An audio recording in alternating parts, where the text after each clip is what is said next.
जय श्री राम। देखिए, टीका तो मैं हमेशा से ही लगाता हूं मानक जी, और जय सिया राम का नारा भी लगाते हैं, और कहें तो हनुमान चालीसा भी पढ़ दूं।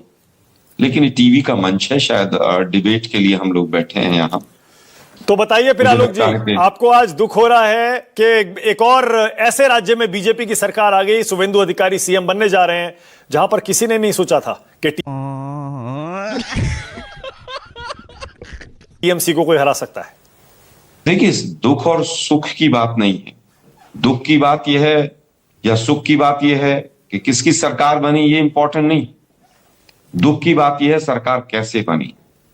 सरकार पूरी तरह से जनमत को किस तरह से लूट कर इलेक्शन कमीशन ने बनवाई, इस बात का दुख है।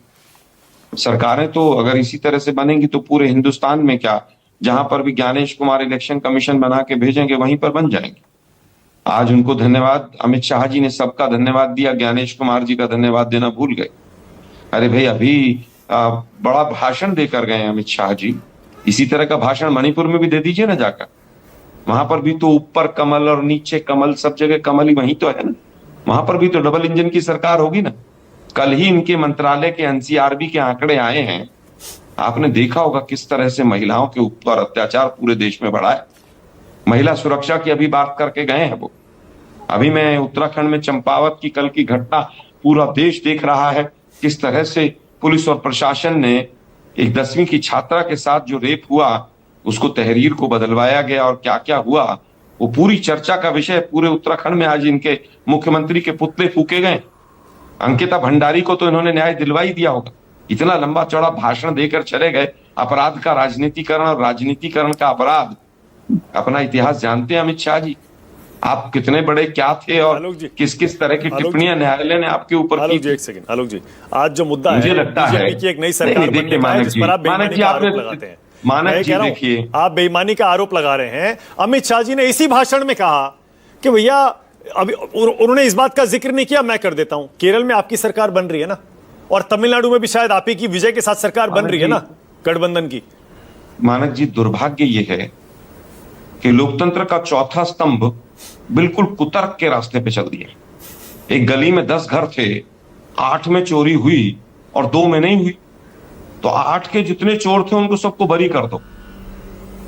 भाई 2% से 1% से आप 40 पे नहीं ले जा सकते। ज्ञानेश कुमार अपनी उल्टा लोह के लटक जाए तब भी नहीं ले जा सकते। जहां पर मार्जिन कम है वहां पर होगा, और हो रहा है। 27 लाख वोट कटे कि नहीं मानक जी? आपने और हमने कितनी बार डिबेट की कि नहीं की? क्या महिला सुरक्षा पर कल एनसीआरबी के आंकड़े आए वो चौंकाने वाले हैं कि नहीं देश के लिए? कोई मीडिया चैनल किसी भी तरह से किसी ने डिबेट की कि किस तरह से 2014 के बाद कितना महिला अत्याचार बढ़ गया? बहुत हुई महिलाओं पर अत्याचार, अब की बार उनकी सरकार। यही नारा देकर आए थे ना ये लोग। क्या हुआ? मणिपुर का आप जिक्र कर सकते हैं अपने मुंह से? आलोक जी अब रुकिए, अभी इंडस्ट्री की बात करके गए, बहुत लंबी चौड़ी वो करके गए हैं ना। 20 साल से बिहार में डबल इंजन की सरकार नहीं है क्या? कितनी इंडस्ट्री लगा दी इन लोगों ने? अच्छा आलोक जी, इंडस्ट्री का नाम आलोक जी मैं वापस उसी मुद्दे पर ला रहा हूं। जब मैंने आपसे कहा बीजेपी की सरकार ने लगवाई हो सरकारी हो। अच्छा आलोक जी रुकिए ना एक सेकंड, मैं वापस उसी मुद्दे पर ला रहा हूं, आज के मुद्दे नहीं पर। मानक जी, आपने कहा कि ये कुतर्क है। आपने कहा ये कुतर्क। रुकिए ना, आप जय श्री राम से शुरू हुए। मुझे इस बात का दुख है। किस बात का दुख है? एंकर्स भी पूरा हिंदू मुसलमान करने पे किसी ना किसी रूप में। अरे भाई, इसमें हिंदू मुसलमान कहां से आ गया? इसमें कहां से हिंदू मुसलमान आ गया? जय श्री राम हिंदू मुसलमान कहां से हो गया भाई? मेरे तिलक पर आपने कहा आज तो तिलक लगाकर बैठे, क्या मतलब है इस बात का? अरे आप तिलक लगाकर आए, मैंने कहा आलोक जी बड़े क्या बात है, आज तो तिलक लगाकर आए, इसमें हिंदू मुसलमान कहां से हो गया? अरे मानक जी, मैं रोज तिलक लगाता हूं भाई। अरे मुझे पता है आप तिलक लगाकर आते हैं, और मैं हर बार आपको ऐसे ही बोलता हूं। आप क्या आलोक जी, आज क्या हो गया आपको? मानक जी, लोकतंत्र का चौथा स्तंभ है। आप हमेशा आते हैं तिलक लगाकर। मैं हमेशा आपसे पूछता हूं आलोक जी, आज तो तिलक लगाकर आए हैं। मैं फिर कहूंगा, क्या बात है आलोक जी? जय श्री राम और तिलक हिंदू मुसलमान कहां से हो गया? अरे भाई, एंकर्स का ये काम हो गया। क्या काम हो गया? कैसे जय श्री राम के नारे लगवाएंगे?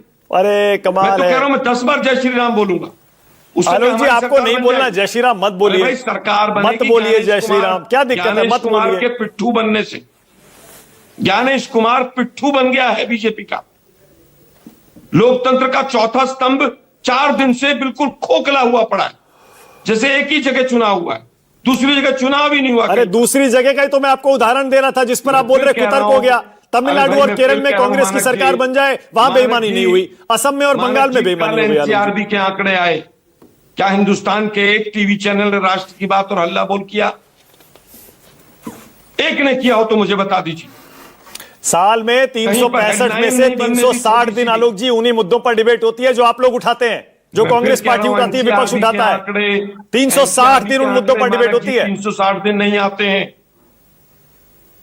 लेकिन दुर्भाग्य यह है मानक जी कि मुद्दों पर बात होनी चाहिए। अरे मुद्दा यही तो है आलोक जी, आज जनादेश आया है, नया मुख्यमंत्री बना है, 5 राज्यों के नतीजे आए हैं, 5 राज्यों को नई सरकार मिली है, 5 राज्यों में 2 राज्यों में जनादेश का सम्मान, 3 राज्यों में जनादेश का अपमान। कैसे होगा आलोक जी ये?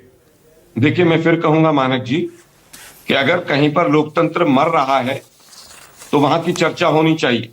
हमें भी पता है हमारी बंगाल में सरकार नहीं आनी थी, ममता जी की आए, बीजेपी की आए, हमें राजनीतिक एंगल से दोनों से फायदा होगा।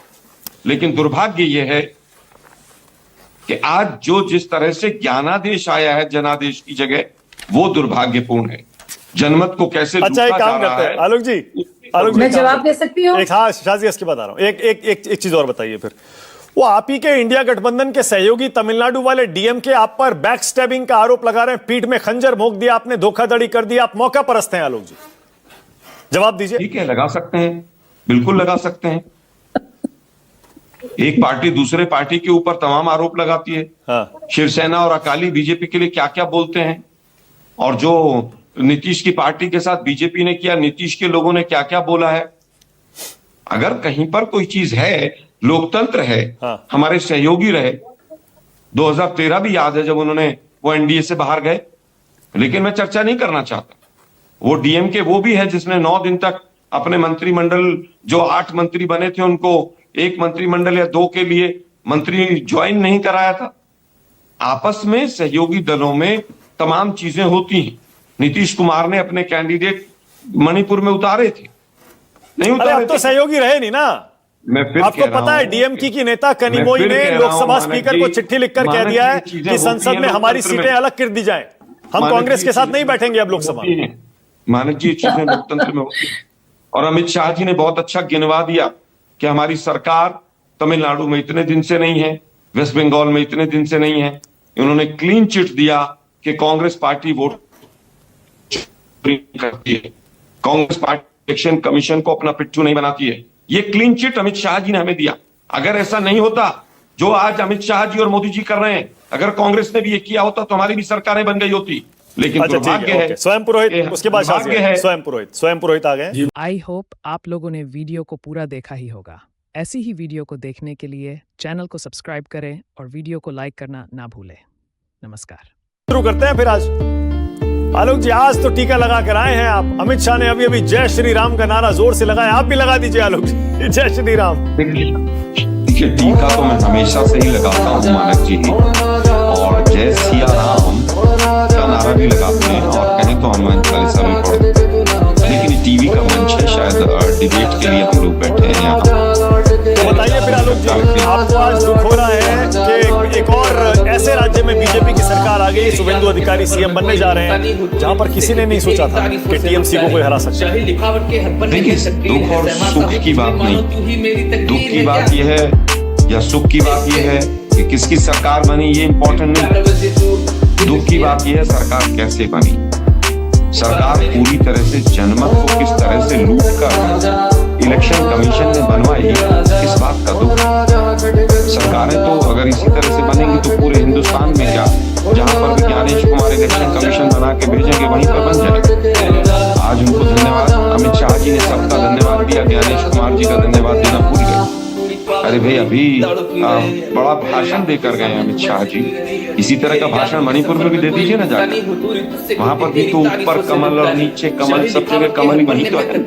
वहां पर भी तो डबल इंजन की सरकार होगी ना। कल ही उनके मंत्रालय के एनसीआरबी के आंकड़े आए हैं, आपने देखा होगा किस तरह से महिलाओं के ऊपर अत्याचार पूरे देश में बढ़ा है। महिला सुरक्षा की अभी बात करके गए।